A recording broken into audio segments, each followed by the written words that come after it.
नमस्कार दोस्तों, जन आवाज के आज के इंटरव्यू में आपका बहुत बहुत स्वागत है।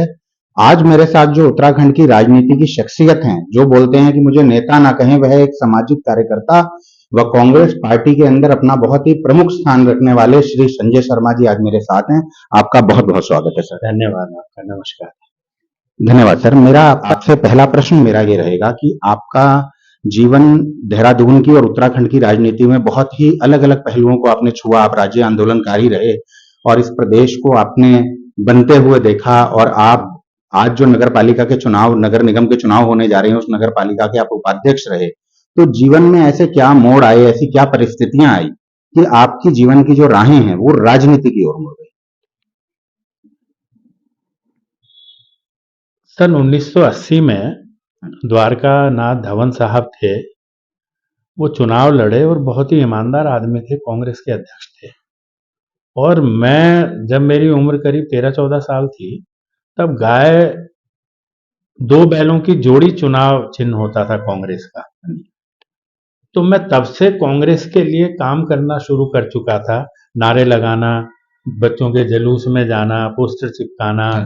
और जब उस समय नगर पालिका का चुनाव हुआ था, उसमें मेरे दोस्त के पिताजी भी चुनाव लड़े थे। तब एक ग्रुप चुनाव लड़ता था, 4 लोगों का एक कंबाइंड ग्रुप एक वार्ड से चुनाव लड़ा करता था। उस ग्रुप को मैंने सपोर्ट किया था, जिसमें स्वतंत्रता संग्राम सेनानी स्वर्गीय जुगल किशोर जी लड़े थे, पीताम्बर दत्त शर्मा जी लड़े थे, बार एसोसिएशन के देहरादून के अध्यक्ष थे, शेर और बहुत सारे लोग लड़े थे। तब से मैंने काम करना कांग्रेस का शुरू किया। लेकिन ऐसा क्या भाव आपके हृदय में आया कॉलेज लाइफ के दौरान, स्टूडेंट लाइफ के दौरान, कि आपने राहें समाज सेवा की ओर और राजनीति की ओर समय देने लगे अपने जीवन में? सन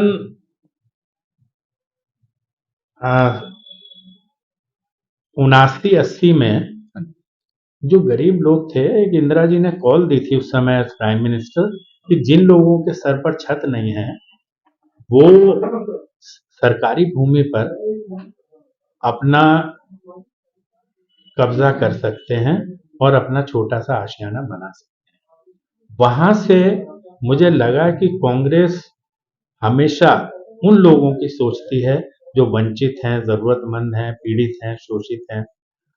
तो मैं फिर कांग्रेस की सक्रिय राजनीति में आने का विचार बनाकर बस्तियों को बसाने में लग गया। और आज जो बिंदाल और रिस्पना के दोनों ओर बस्तियां हैं पुरानी, उस समय की, वो सब धवन साहब के, राजकुमार शुक्ला जी के और हमारे द्वारा, तब मैं यूथ कांग्रेस का प्रेसिडेंट हो गया था, बसाई हुई बस्तियां हैं। ये कांग्रेस की बसाई हुई बस्तियां हैं। आज दुर्भाग्य है कि कांग्रेस का वर्चस्व वहां कमजोर हुआ है, लेकिन ये निश्चित बात है, हम फिर से मेहनत करेंगे और दोबारा से बस्तियों में कांग्रेस का परचम लहराएंगे। तो शर्मा जी, आप 2002 में भी कांग्रेस के सदस्य रहे और आपने कांग्रेस से विधायक का चुनाव 2002 में लड़ा। तब ये सीट डेहरा खास हुआ करती थी और जो अब सीट देहरादून कैंट के नाम से जानी जाती है। और आपने इससे पहले भी नगर पालिका में भी आप कई बार चुन के गए और आप नगर पालिका के उपाध्यक्ष भी रहे। तो अभी कहीं ना कहीं चुनावी मौसम चल रहा है और महानगर महापौर के चुनाव देहरादून में हो रहे हैं। तो आप इतने पुराने नेता हैं और आप बस्तियों के और बहुत लोगों के नेता, लोग वहां के रहने वाले आपको नेता मानते हैं, तो मलिन बस्तियों पे कांग्रेस का क्या स्टैंड रहेगा इस चुनाव में? नगर निगम में आप मलिन बस्तियों के लोगों को क्या आह्वान करना चाहते हैं, क्या कहना चाहते हैं? मैं यही कहना चाहता हूं मलिन बस्ती के साथियों से, ये बस्तियां कांग्रेस की बसाई हुई हैं। इन बस्तियों में हो सकता है आज पक्के मकान हो, लेकिन जब ये बसी थी तो तिरपाल डालकर लोगों ने, छप्पर डालकर वहां रहना शुरू किया था, और कोई भी मूलभूत जीवन की सुविधाएं वहां उपलब्ध नहीं थी। सारी सुविधाएं, सड़क हो, बिजली हो, पानी हो, शौचालय हो, ये सब कांग्रेस के द्वारा उपलब्ध कराए गए। भाजपा जब सत्ता में आई उत्तराखंड में या केंद्र में, उसने बस्तियों को उजाड़ने की ओर न्यायालय का सहारा लेकर प्रयास शुरू किए। मैं ये कहना चाहता हूं बस्ती के लोगों से, आप कांग्रेस के साथ रहिए, आप कांग्रेस से अपने आप को अलग मत समझिए। कांग्रेस कभी भी इन बस्तियों को उजड़ने नहीं देगी। हमारा संघर्ष पहले भी था, आज भी है और तब तक रहेगा जब तक ये बस्तियां नियमित नहीं होंगी। नहीं, अभी आप जानते हैं कि कहीं ना कहीं चुनावी मौसम है और कई मुद्दे हैं। नगर निगम में आप क्या मानते हैं कि क्या ऐसी गलतियां, क्या चूकें हैं जो नगर निगम में हुई भाजपा के कार्यकाल में, और आप लोगों के पास ऐसा क्या एजेंडा है कि आप उनकी गलतियों को कहां कहां सुधारेंगे? आप देहरादून के लोगों के लिए ऐसा क्या तोहफा और क्या वादे लेके मैदान में हैं? देखिए, भाजपा पिछले 15 साल से नगर निगम पर काबिज है। जब से और इनके कार्यकाल में अभी तो बहुत सारे मुद्दे पिछले 5 साल के कार्यकाल के मसले में उठे हैं, आरोप लगे हैं, प्रत्यारोप लगे हैं। लेकिन पूर्व में भी जब हम उपाध्यक्ष थे और समय-समय पर मैं कार्यकारी अध्यक्ष भी रहा नगर पालिका का, हमने एक लैंड रजिस्टर बनाया था। नगर पालिका की हजारों बीघा भूमि, हजारों एकड़ भूमि शहर में थी। आज मुझे नहीं लगता कि सैकड़ों बीघा भी बची है। सारी खुर्द-बुर्द इस भाजपा की सरकार के टाइम में हो गई है। मेरी मांग भी है शासन से कि इसकी जांच होनी चाहिए कि सन 80 में, सन 90 में कितनी जमीन नगर पालिका के पास थी और आज उस जमीन पर कौन लोग काबिज हो गए हैं, पहली बात। दूसरी बात, नगर पालिका में जब ये कूड़ा उठाने का काम शुरू हुआ, एजेंसी को दिया गया तो मुफ्त में कूड़ा उठता था। आज 100 रुपए, 200 रुपए, 500 रुपए लेते हैं, कूड़ा नहीं उठता है। इसमें बड़ा भारी भ्रष्टाचार है और इसी से जुड़ा हुआ स्वच्छता समिति का भ्रष्टाचार है। ये शुरू किया भाजपा ने स्वच्छता समिति बनाना, जिससे सफाई कर्मचारियों की नियमित भर्ती ना हो या उनको संविदा पर ना लगाया जाए, उनको ठेके पर लगाने लगे। मेंबर को, पार्षद को या वहां के सुपरवाइजर को यह अधिकार दे दिया कि आप 10 लोगों की स्वच्छता समिति बनाइए और काम कराइए। मेंबर और वहां के लोग मिलकर, जो सुपरवाइजर या दूसरे लोग हैं, 2 लोग रखते थे पेरोल पर जो साफ करते थे, 8 लोग फर्जी रखते थे, सारा पैसा खा गए। करोड़ों रुपए का भ्रष्टाचार इसमें हुआ, अखबारों में छपा, मीडिया में आया, आवाज उठी, कोई जांच नहीं हुई। बिजली के सामान की खरीद होती है, बहुत बड़ी खरीद होती है, उसमें इतना बड़ा भ्रष्टाचार हुआ है पिछले 15 साल में। अगर ढूंढा जाएगा, जांच होगी तो करोड़ों अरबों रुपए का भ्रष्टाचार निकलेगा। सफाई के उपकरण खरीदे जाते हैं नगर निगम में। पहले हम टेंडर कराते थे, 5-5, 3-3 टेंडर, और जब नहीं आते थे हमारे मन के मुताबिक, हम रीटेंडर कराते थे। अब तो साठ गांठ करके टेंडर कराए जाते हैं। जो ठेली 500 रुपए की आती है वो 5,000 में ली जाती है, वो 4,500 रुपया कहाँ जाता है। भयानक भ्रष्टाचार, इसकी जांच होनी चाहिए। और स्मार्ट सिटी, यहाँ का नगर निगम और यहाँ के जिला प्रशासन के आला अधिकारी, वो 5,000 करोड़ रुपया जो आया था, जिसमें से काफी पैसा वापस भी हो गया, वो पैसा गया कहाँ? कौन सा वार्ड आज स्मार्ट है और देहरादून की कौन सी सड़क स्मार्ट है? जो डिवाइडर होने चाहिए वहां रस्सियां बंधी हैं, जो चौराहों पर लाइट होनी चाहिए वो जलती ही नहीं है, जो सड़कें होनी चाहिए वहां गड्ढे हैं, जो ट्रैफिक का संचालन प्रॉपर होना चाहिए वो ट्रैफिक हमेशा जाम रहता है। प्रदूषण इतना बढ़ गया है जिसका कोई हिसाब नहीं है और इतना बड़ा करप्शन हुआ है, देहरादून का चेहरा मुरझा गया है और जो लोग इस सब में इन्वॉल्व थे उनके चेहरों पर आज रौनक है। तो इससे स्पष्ट पता चलता है कि जो पैसा विकास के लिए आया था वो नेताओं ने, अफसरों ने खुर्द बुर्द करके अपने फार्म हाउस बनाए हैं, बड़ी बड़ी गाड़ियां ली हैं, करप्शन किया है और हजारों करोड़ रुपया आज इन नेताओं ने अपनी झोली में डाला है, जिसकी जांच होनी चाहिए। और स्मार्ट सिटी के नाम पर देहरादून के साथ जो मजाक हुआ है उसके खिलाफ जबरदस्त आवाज इस शहर से उठेगी और इन सब मुद्दों को लेकर इस बार कांग्रेस का प्रत्याशी मेयर बनेगा। और जैसे इस वक्त कांग्रेस के जो अर्जुन हैं, जो अपना तीर से मछली की आंख पे निशाना साध रहे हैं, वह वीरेंद्र पोखरियाल हैं, जो मेयर के प्रत्याशी हैं देहरादून में कांग्रेस के। और आप कांग्रेस के इतने पुराने नेता रहे हैं, तो आप द्रोणाचार्य की भूमिका में हैं, जो अर्जुन को बता रहे हैं कि निशाना कहाँ लगाना है। तो कांग्रेस का निशाना कहाँ रहेगा? क्या आप देहरादून की जनता को ऐसे क्या प्रोमिस करेंगे? आपका मैनिफेस्टो क्या होगा कि अगर देहरादून में वीरेंद्र पोखरियाल जी मेयर के तौर पे जीतते हैं, आपके पार्षद गण जीतते हैं, आप लोग नगर निगम में काबिज होते हैं, तो देहरादून की जनता को आप क्या रिलीफ देंगे, क्या सुविधाएं देंगे? आप इसको किस प्रकार से, जिसको आप स्मार्ट नहीं बता रहे और आप बता रहे हैं कि भ्रष्टाचारियों के चेहरे पर रौनक है, तो देहरादून वासियों के चेहरे पर रौनक कैसे आए? इसके लिए आपके पास क्या प्रोग्राम है?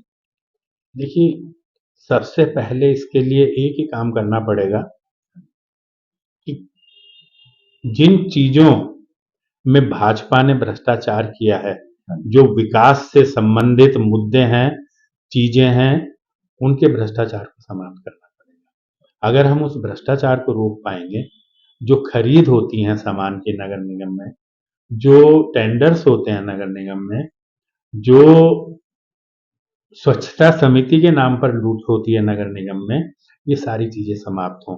नियमित सफाई कर्मचारी भर्ती होने चाहिए।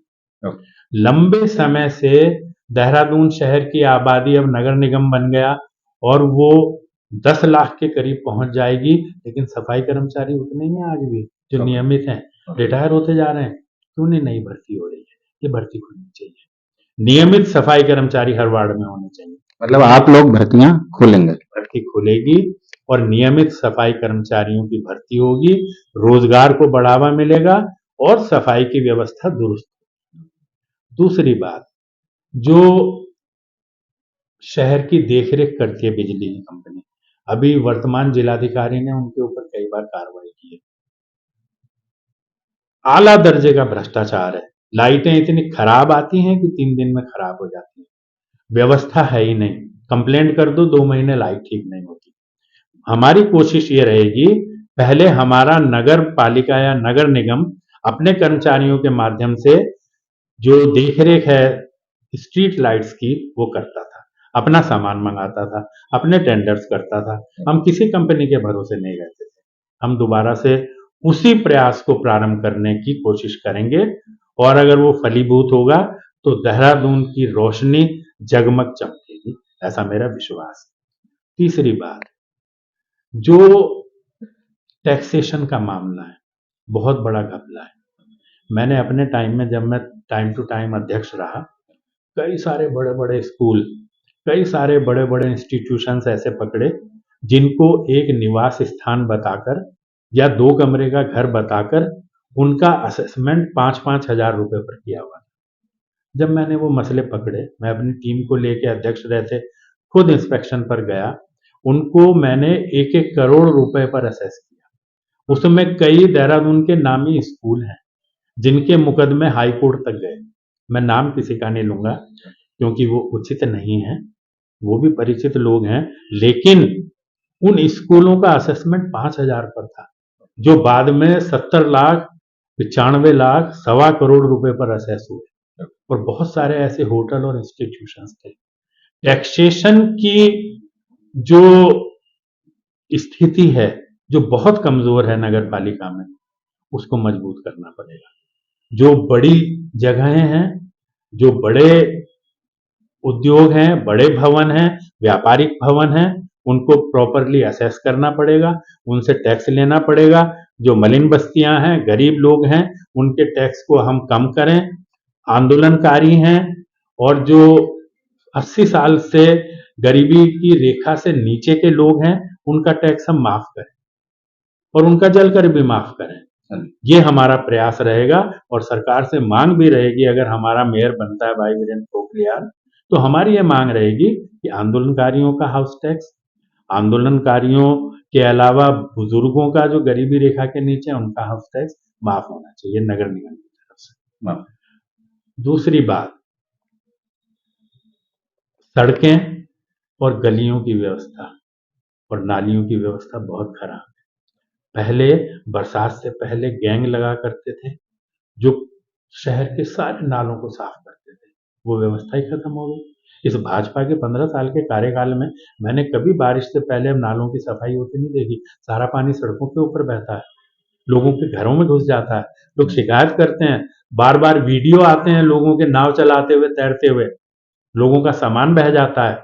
हमारी कोशिश ये होगी कि नालियां और नाले बहुत अच्छे किस्म से बने, सही किस्म से बने, सही तकनीक से बने और उनकी सफाई निरंतर जो गैंग बनते हैं, नाला गैंग होता था, उसके माध्यम से हर 3 महीने में, 6 महीने में हो, क्योंकि देहरादून में बरसात में सिल्ट आती है, जो दूसरे शहरों में नहीं होती, जो बजरी और रेत के रूप में होती है, वो नाली और नालों को जाम कर देती है।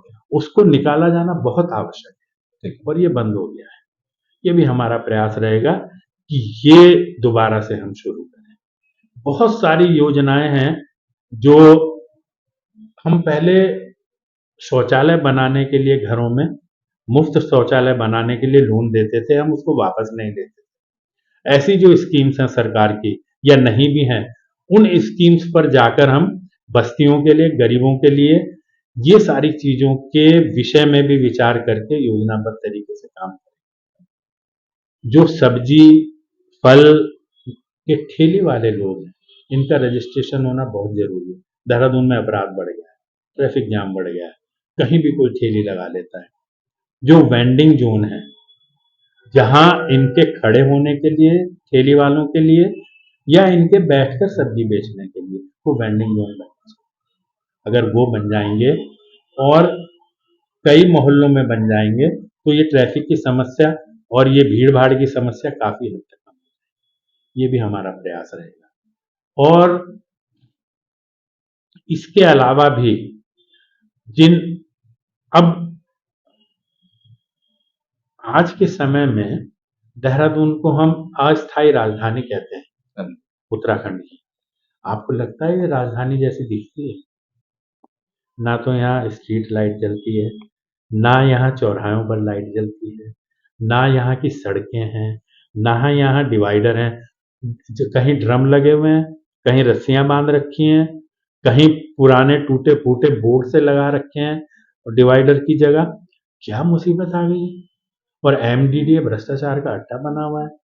हमारी कोशिश होगी कि अगर ये अस्थायी राजधानी है, लोग यहाँ आते हैं, पर्यटक यहाँ आते हैं और ये उत्तराखंड का द्वार है, तो ये द्वार इतना सुंदर हो कि जो फर्स्ट इंप्रेशन है व्यक्ति का, जो प्रथम प्रभाव है उत्तराखंड का, जब वो उत्तराखंड के द्वार से घुसेगा, वो इतना अच्छा हो कि व्यक्ति बार बार यहाँ आए। हम इस तरह का देहरादून बनाना और मेरा आपसे अंतिम प्रश्न ये रहेगा कि इस वक्त चुनाव का मौसम है और आप भागदौड़ कर रहे हैं, जो आज नगर निगम बन चुका है। आप इस नगर पालिका के, जब ये पालिका होती थी, इसके कई बार आप कार्यकारी अध्यक्ष भी रहे। तो अब उस अध्यक्ष की कुर्सी पे महापौर को आप बिठाना चाहते हैं, तो आपका कांग्रेस के कार्यकर्ताओं को और देहरादून की जनता को क्या संदेश है कि जनता क्या आपकी अपील पे ध्यान दे और कार्यकर्ता ऐसा क्या कार्य करे जिससे कांग्रेस को इस मेयर चुनाव में विजय मिले? देखिए, मैं एक तो जो पुराने आपके प्रश्न थे उसमें एक बात और जोड़ना चाहता हूँ। हमारे शहर की जो ग्रीनरी थी और जो यहाँ का एटमॉस्फेयर था वो खराब हो गया है। हम जब राज्य आंदोलन की लड़ाई लड़ रहे थे, हम नहीं चाहते थे देहरादून राजधानी बने। हम भी चाहते थे कि किसी पर्वतीय क्षेत्र में ये राजधानी बने। आज पर्वतीय क्षेत्रों का विकास पूर्णतः बाधित है। कोई भी सरकार आई, मैं किसी पार्टी की बात नहीं कर रहा हूँ, पर जो दुर्गम पर्वतीय क्षेत्र हैं वहां विकास की रोशनी आज तक नहीं पहुंची। हम चाहते हैं कि ये राजधानी जो अस्थायी बनी और जिसकी वजह से देहरादून को, मैं अगर बहुत खराब शब्द में कहूँ, देहरादून का सत्यानाश हो गया हमारे शहर का, यहाँ के वातावरण का, यहाँ के एटमॉस्फेयर का, यहाँ के मौसम का, यहाँ की शांति का। तो ये राजधानी यहाँ से हटनी चाहिए जिससे हमारा पुराना देहरादून अपनी जगह पर पुनः स्थापित होने का प्रयास कर सके। यहाँ ग्रीनरी खत्म हो गई, हजारों लाखों पेड़ काट दिए गए, लेकिन सरकार ने, सहजधारा रोड थी, उसके दोनों तरफ पेड़ थे। दिन में भी ऐसा लगता था कि अंधेरा हो रहा है सड़क पर जब हम चलते थे।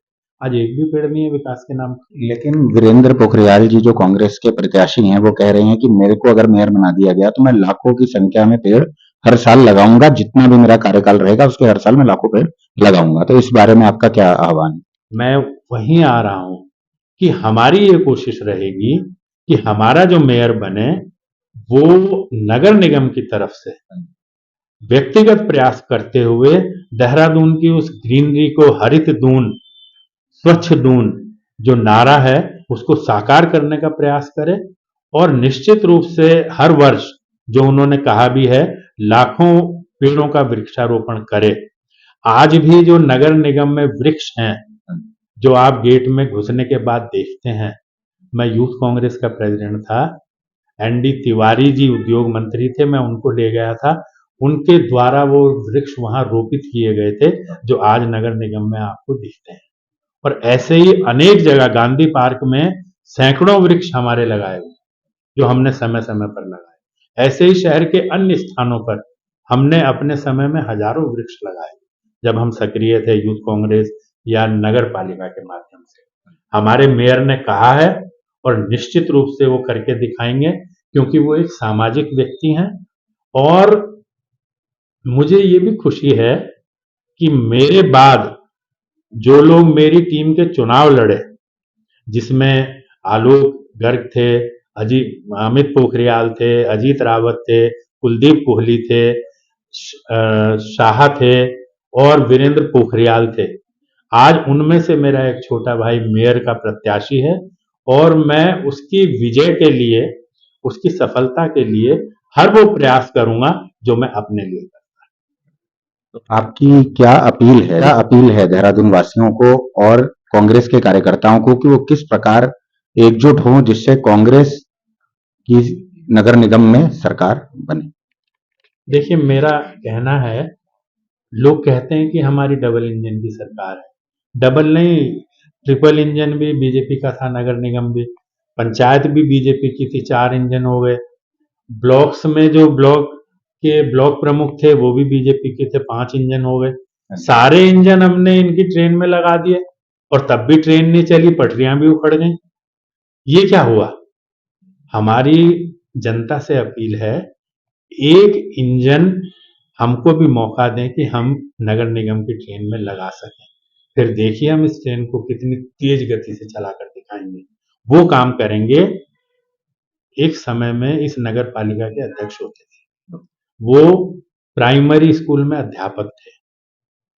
किसी ने कंप्लेंट कर दी उनकी जानबूझकर, क्योंकि वो गलत काम नहीं करते थे, कि मास्टर जी तो रिश्वत खाते हैं और आलीशान घर में रहते हैं और बहुत पैसा है उनके पास।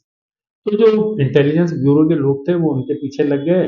वो ढूंढते ढांढते पहुंचे धर्मपुर, किसी ने कह दिया वो धर्मपुर में रहते हैं। तो पूछते पाछते गए तो वो सरकारी स्कूल में रहते थे, कमरे में। वहां पहुंचे तो एक आदमी नल के नीचे अपना कुर्ता पजामा धो रहा था। तो उन्होंने कहा, भाई वो कहाँ है अध्यक्ष जी, मास्टर रामस्वरूप जी? उसने कहा, हाँ बताइए क्या काम है? कि नहीं, उनसे काम है। कि साहब मैं ही हूं। वो हाथ जोड़कर माफी मांगकर वापस चले आए। पहले ऐसे लोग अध्यक्ष होते थे।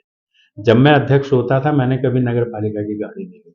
आज भी वहां के कर्मचारी बता सकते हैं, जितने दिन मैं रहता था अध्यक्ष, कोई पैसा नहीं ले सकता था रिश्वत, और हर व्यक्ति ईमानदारी से काम करता था। अगर भाई वीरेंद्र पोखरियाल अध्यक्ष बनते हैं, विकास होगा, भ्रष्टाचार समाप्त होगा, देहरादून शहर पुराने स्वरूप को पाने की कोशिश करेगा। और मैं जनता से कहना चाहता हूं, ये बदलाव की बेला है। 15 साल दे दिए ना आपने, 5 साल हमको भी दो, फिर हटा देना। काम नहीं करेंगे तो क्या है, आपके हाथ में वोट है ना, ताकत है, हटा देना हमको। हम माफी मांग के अलग हो जाएंगे आपसे, लेकिन एक मौका दीजिए। आप कांग्रेस को दीजिए, वीरेंद्र पोखरियाल को दीजिए, या हमारे पार्षदों को दीजिए, हमारा बोर्ड भी बनाइए। ये भी बहुत जरूरी है कि हमारा बोर्ड भी बने और मेयर भी जीते, जिससे जो योजनाएं हम क्रियान्वित करना चाहते हैं, इम्प्लीमेंट करना चाहते हैं, वो हम इम्प्लीमेंट कर बहुत पाए। बहुत यही हमारा प्रयास है। बहुत बहुत शुक्रिया, आपने अपनी बात बेबाकी से रखी। आपने यहाँ तक कहा कि हमें एक मौका दो और अगर हम उस मौके पे खड़े नहीं उतरते तो फिर चाहे पुनः मौका ना दो। आपका बहुत बहुत शुक्रिया श्री संजय शर्मा जी की, आपने अपनी बात बहुत खूबसूरती से और साफ गोई से रखी। आपका बहुत बहुत धन्यवाद। मैं आपका आभार प्रकट करता हूं। आपने मुझे अपने बहुत ही प्रसिद्ध और बहुत ही गरिमामयी और बहुत सम्मानित जन आवाज में इंटरव्यू करने का, साक्षात करने का, बोलने का मौका दिया। मैं आपका हृदय से आभारी हूँ और मेरा प्रयास रहेगा कि जो मैंने आपके समक्ष कहा है उसको हम अपने कार्यों में, अपने क्रियान्वयन में भी ला पाए। आपका आभार और धन्यवाद। बहुत बहुत शुक्रिया श्री संजय शर्मा जी, और दर्शकों आपका बहुत बहुत धन्यवाद। आप इसी प्रकार अपना प्रेम और आशीर्वाद हमें देते रहें। आपका बहुत बहुत धन्यवाद और प्रणाम।